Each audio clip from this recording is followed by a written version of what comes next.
¿Sabes lo que se siente cargar con un secreto tan oscuro que ni la muerte te va a perdonar? Yo sí.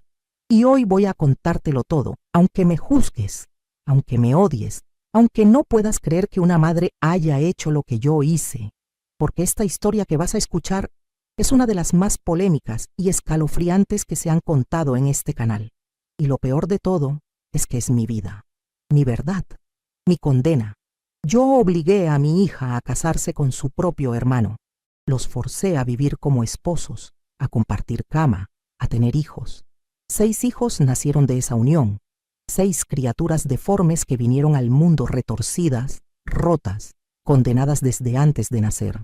Y yo fui la responsable. Yo lo planeé todo. Yo los empujé a ese infierno. Y ahora, a mis 82 años, sentada en esta casa vacía, donde todavía puedo oír los llantos de esos niños, te voy a contar por qué lo hice. Mi nombre es Graciela. Nací en un pueblo donde las montañas esconden más secretos que tumbas. Un lugar donde la gente no pregunta, no mira, no dice. Donde las familias se cierran como puños y lo que pasa adentro se queda adentro. Me casé joven con un hombre que parecía bueno. Vicente. Alto, trabajador, callado. Demasiado callado. Al principio pensé que era timidez. Luego entendí que era frialdad. Tuvimos 2 hijos, Mateo y Silvia. Mateo nació primero, fuerte como un roble, con los ojos negros de su padre y esa misma distancia en la mirada. Silvia llegó 3 años después, dulce, obediente, con una sonrisa que iluminaba hasta los rincones más oscuros de nuestra casa. Yo los quería, claro que los quería, pero había algo más que yo quería aún más: mantener lo que era nuestro, la tierra, la herencia, el apellido, la pureza de nuestra sangre. Eso me lo enseñó mi abuela cuando yo era niña. Me llevaba al campo y me decía: Graciela, todo lo que ves aquí es tuyo por sangre, pero si dejas que entre sangre ajena, lo pierdes todo, lo ensucias todo. Ella había vivido traiciones, hombres que se llevaban tierras, mujeres que manchaban la familia con hijos bastardos, y juró que nunca más pasaría. Por eso mi madre se casó con su primo hermano, y por eso yo crecí creyendo que esa era la única forma de proteger lo nuestro. Cuando Mateo cumplió 18 años, yo ya tenía el plan. No se lo dije a nadie, ni a Vicente. Él no entendería. Él era un hombre débil, sentimental, pero yo no. Yo sabía lo que había que hacer. Empecé a separarlos del mundo, poco a poco. Les dije que la gente del pueblo nos envidiaba, que querían quitarnos lo que teníamos, que no debían confiar en nadie. Mateo me creía todo. Silvia era más difícil. Ella quería ir a la escuela, tener amigas, salir, pero yo se lo impedí. Le dije que las muchachas de afuera eran peligrosas, que la iban a corromper. La mantuve encerrada. Mateo también. Le dije que los hombres del pueblo eran envidiosos, que le harían daño, que solo podía confiar en su familia, en mí, en su hermana. Cuando Mateo cumplió 21 y Silvia 18, yo organicé todo. Llamé al cura del pueblo vecino, uno que hacía favores a cambio de dinero y silencio. Le dije que mis hijos querían casarse, que era voluntad de Dios, que venía de una tradición antigua. Él levantó la ceja, pero cuando vio el sobre lleno de billetes, bajó la mirada y dijo que sí. Silvia lloró. Lloró tanto que pensé que se iba a deshidratar. Me agarró de las manos y me suplicó: «Mamá, por favor, no me hagas esto. Mateo es mi hermano. Esto está mal. Yo no lo amo así». Y yo le contesté fría, sin un temblor en la voz: «El amor se construye, Silvia. Y lo que está mal es desobedecer a tu madre. Tú vas a hacer lo que yo diga. Esta familia no se va a romper. Esta sangre no se va a manchar». Mateo no dijo nada. Se quedó mirando el suelo. Creo que él ya sabía que no había salida. Vicente tampoco dijo nada. Cuando le conté, se quedó callado durante días. Luego, simplemente se fue. Desapareció una madrugada sin despedirse. Nunca más lo volví a ver. Y yo me alegré. Uno menos que estorbaba.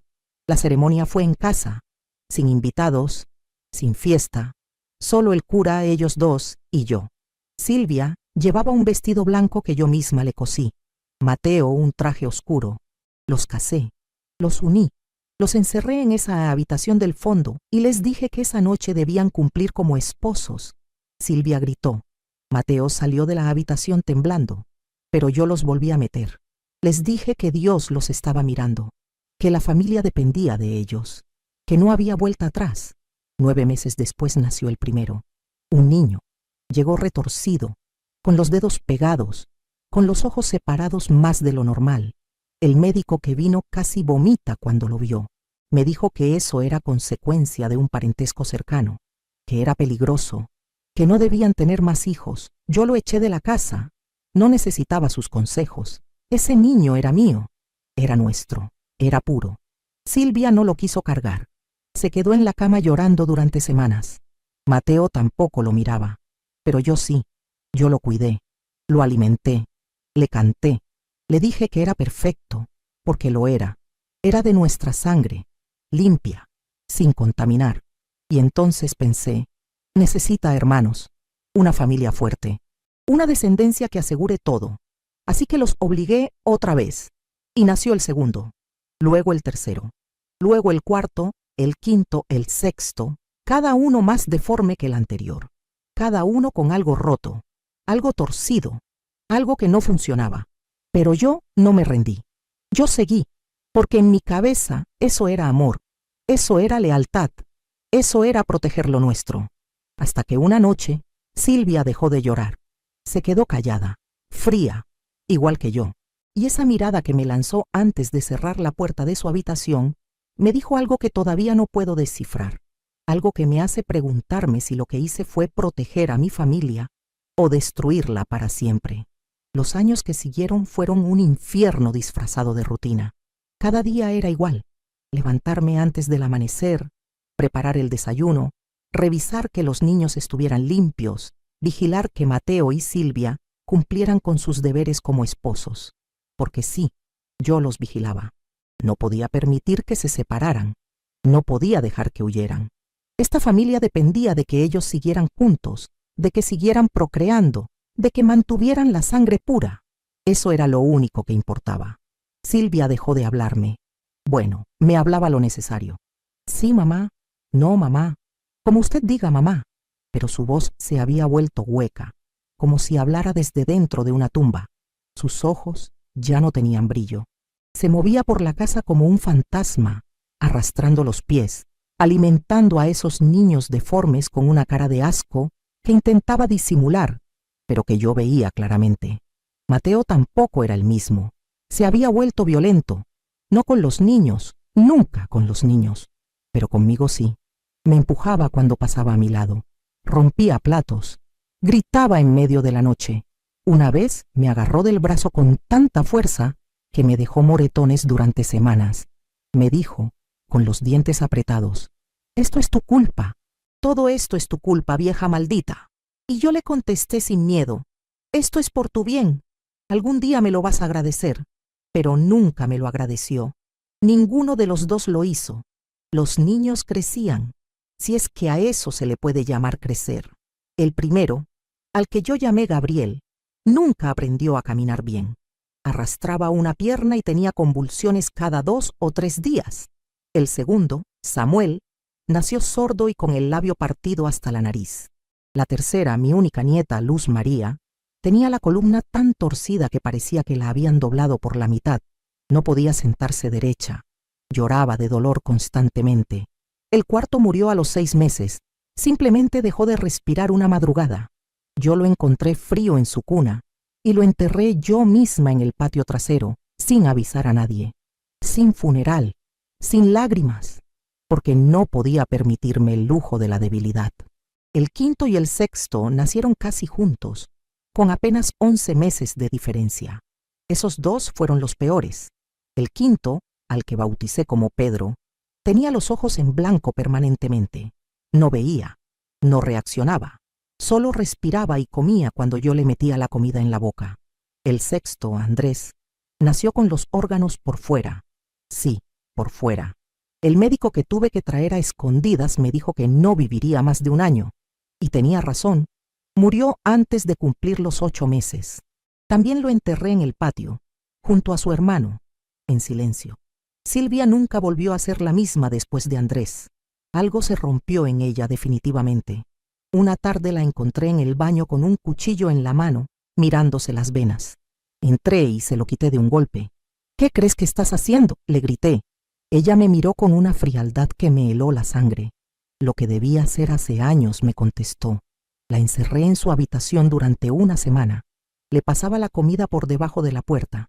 Mateo golpeó mi puerta esa noche. «Déjala salir», me dijo. «No», le respondí. «Ella está confundida.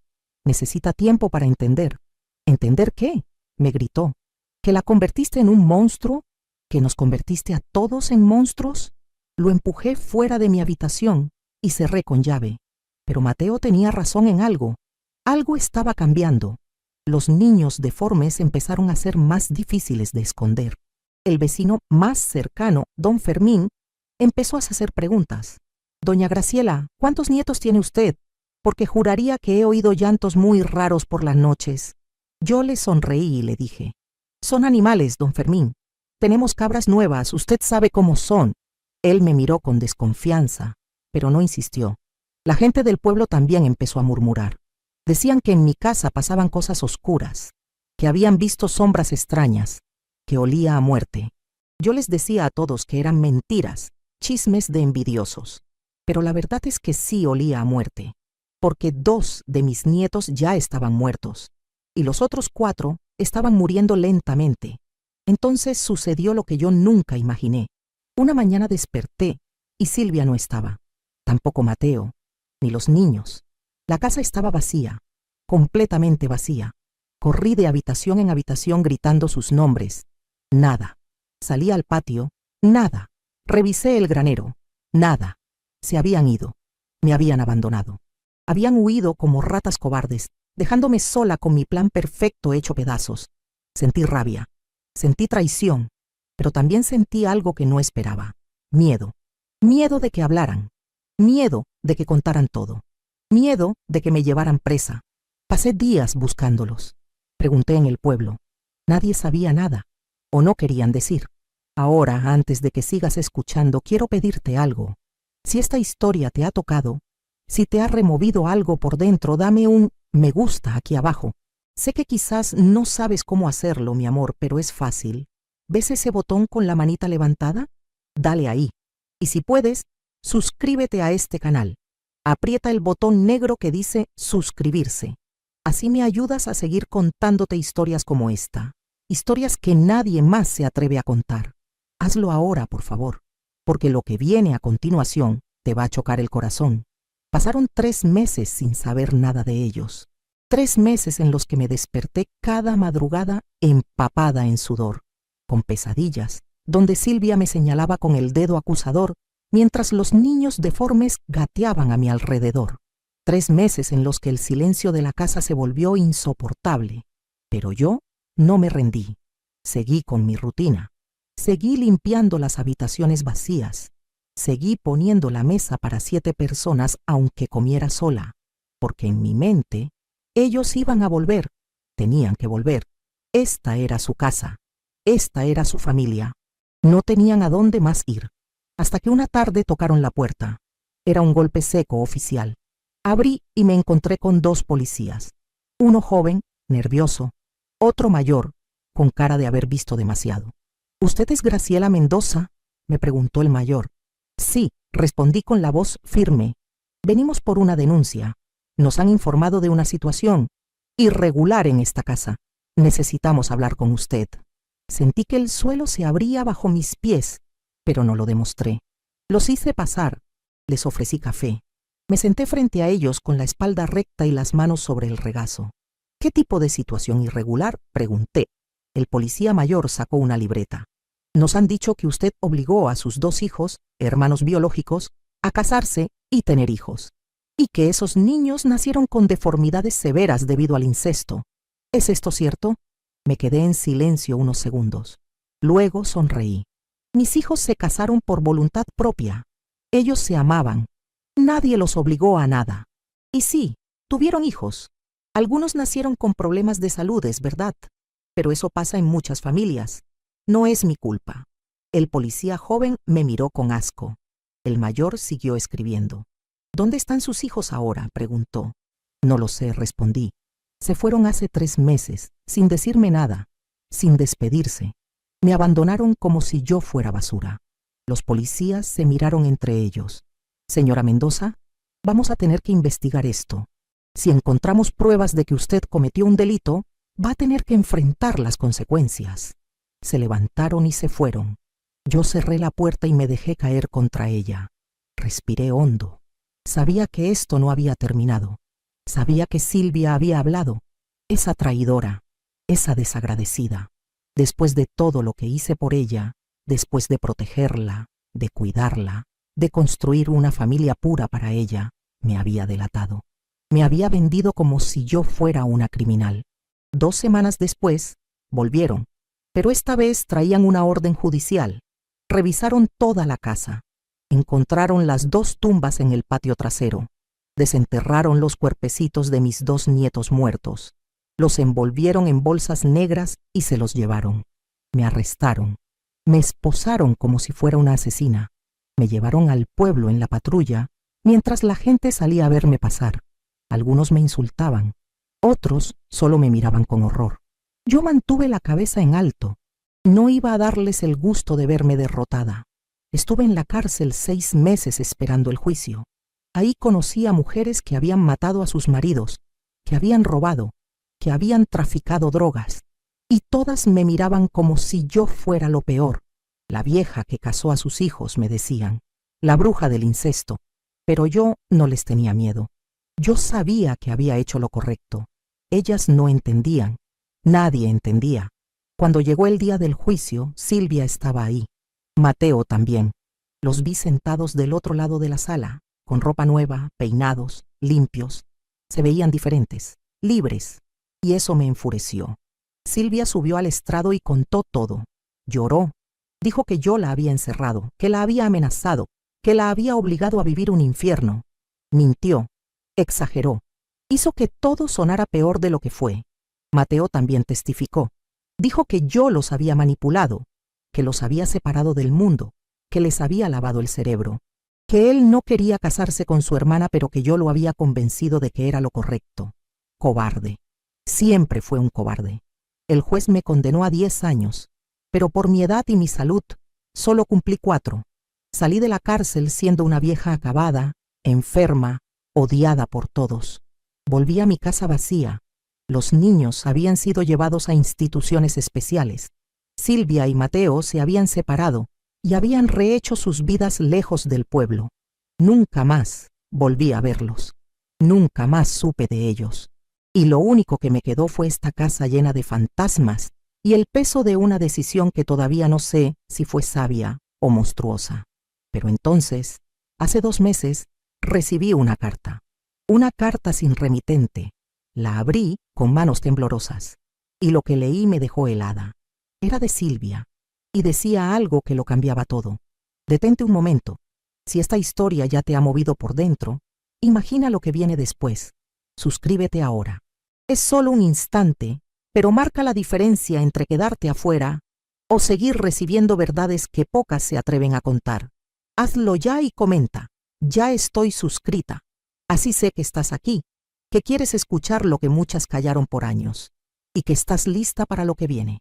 La carta temblaba en mis manos. La letra era de Silvia, no había duda. Esa caligrafía inclinada, delicada, que yo misma le había enseñado cuando era niña. Pero las palabras que leí me golpearon como un puño en el estómago. Decía así: mamá, sé que me odias por haberte denunciado. Sé que crees que te traicioné, pero hay algo que nunca te dije.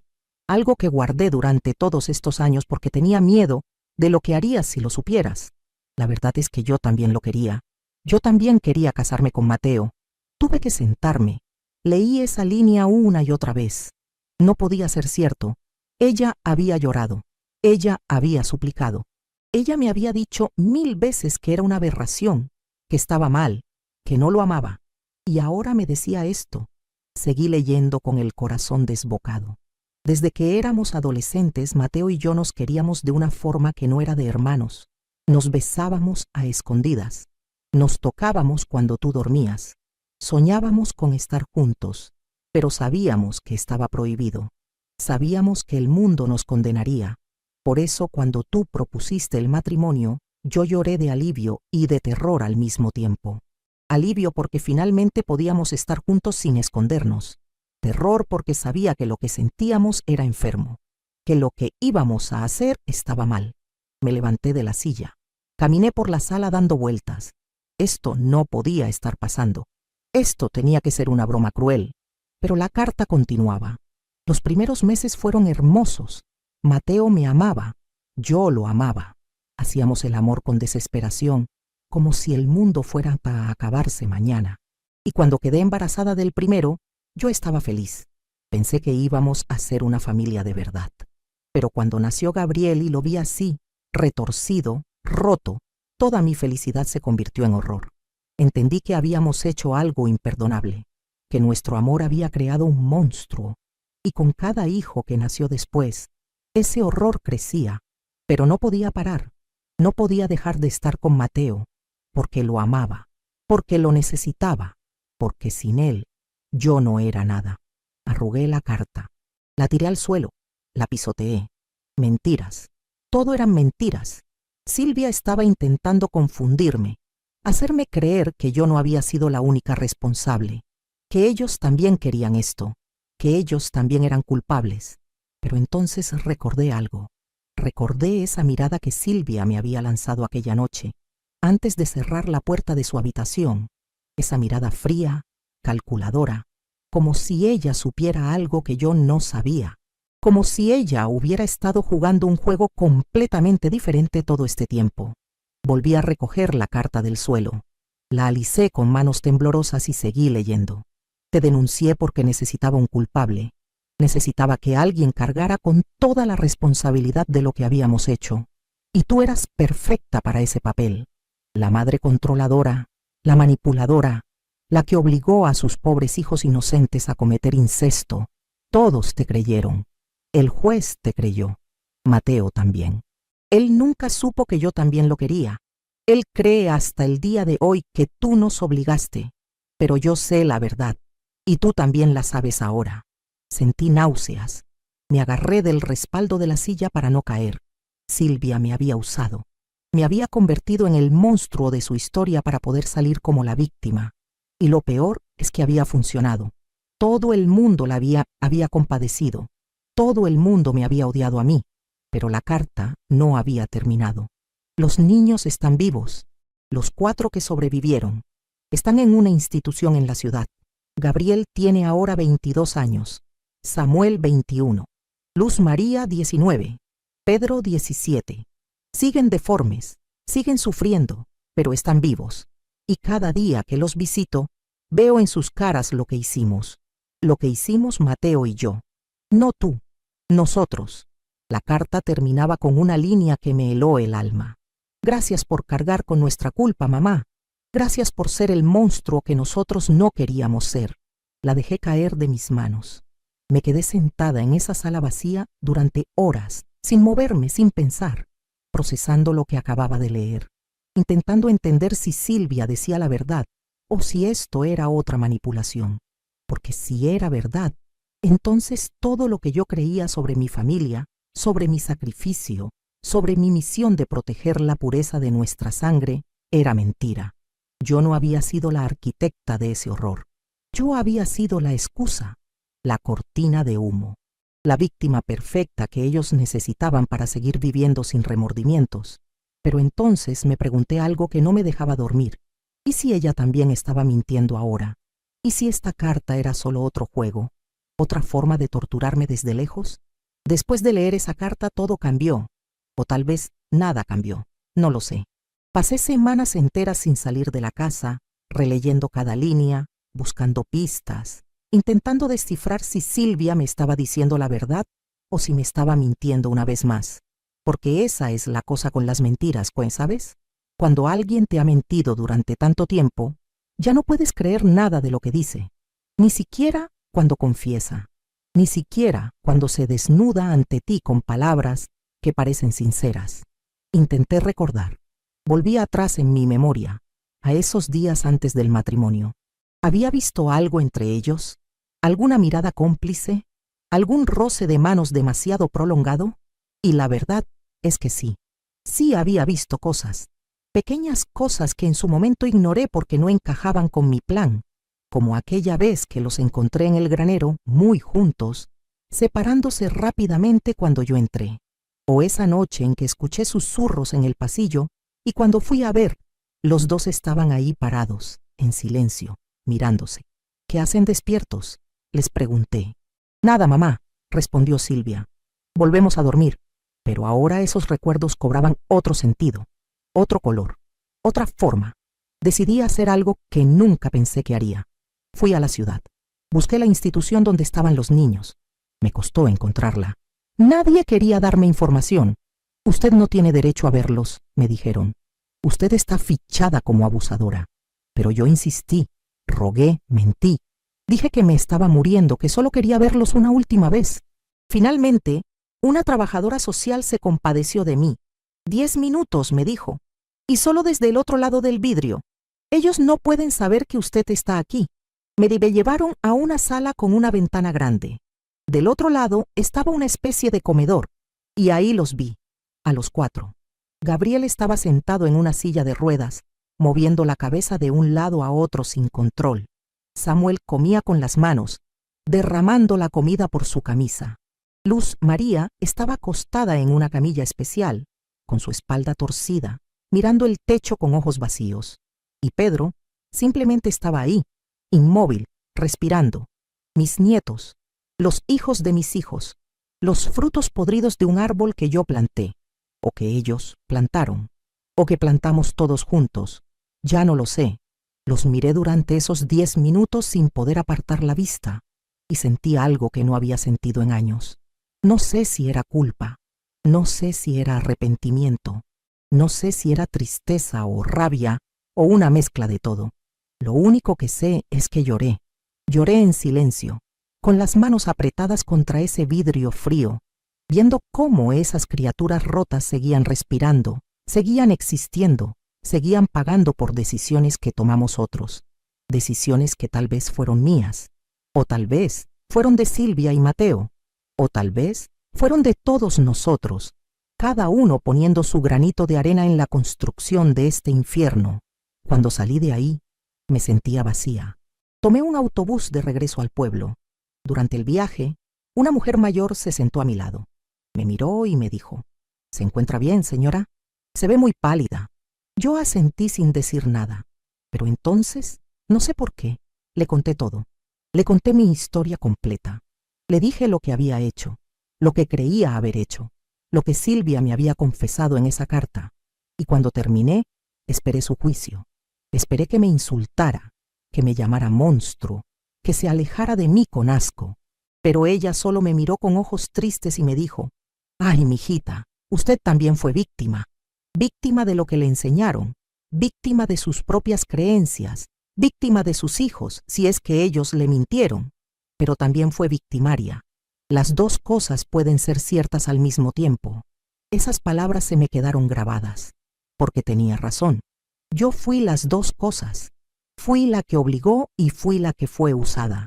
Fui la que protegió y fui la que destruyó. Fui la madre devota y fui la carcelera. Y ahora, sentada en esta casa vacía a mis 82 años, todavía no sé cuál de esas versiones de mí es la verdadera. Tal vez todas, tal vez ninguna. ¿Sabes qué es lo que más me duele? No saber si Silvia me dijo la verdad en esa carta o si fue una última puñalada. No saber si ella realmente amaba a Mateo o si solo quería destruirme un poco más. No saber si yo fui la villana de esta historia o solo una pieza más en un tablero que nunca controlé realmente. Y creo que nunca lo voy a saber, porque Silvia no va a volver, Mateo no va a volver, y los nietos que quedaron vivos nunca van a poder decirme nada. Así que aquí estoy, contándote esto a ti, que me has escuchado hasta el final, y ahora te tocan a ti juzgarme. ¿Fui una madre protectora que hizo lo que creyó correcto?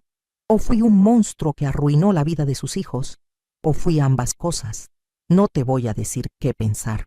Solo te voy a pedir que si esta historia te ha removido algo, si te ha hecho sentir rabia, tristeza, confusión o incluso comprensión, me des un me gusta aquí abajo. dale a ese botón con la manita levantada y suscríbete a este canal apretando el botón negro que dice suscribirse. Así vas a seguir escuchando historias como esta, historias reales de mujeres que vivieron tragedias que nadie cuenta.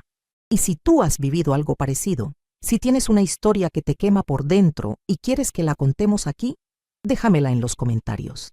Este es un lugar seguro para las verdades incómodas, para los secretos que pesan, para las confesiones que nadie más quiere escuchar.